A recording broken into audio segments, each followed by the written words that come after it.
Siemka, z tej strony Happy Gamer i zaprezentuję wam serwer Water SA. Tutaj jak widzicie go nie ma. Tutaj jest mój enchant, skrzynki, generator obsydianu, no i tutaj mamy stunę. Tutaj podam sobie postawić, na przykład te bezdynki, nam niepotrzebne. Tutaj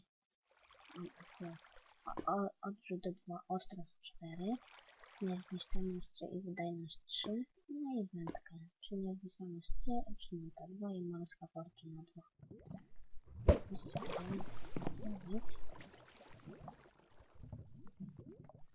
Ale jak nie dobrze, jak jakimiś, no to nie będzie. Ale tutaj też nie powinno, też było. No i usunięte itemy.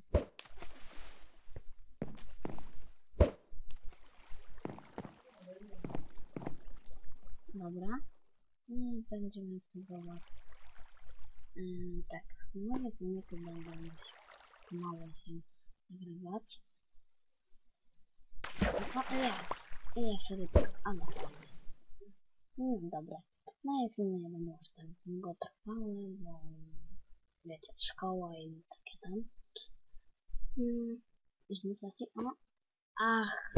Nie, za późno. Za wcześnie dałem. Kurde. Ale, dobra.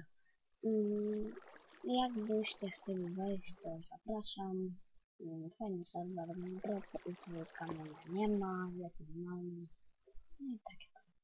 Dzięki za obejrzenie, dzięki. O.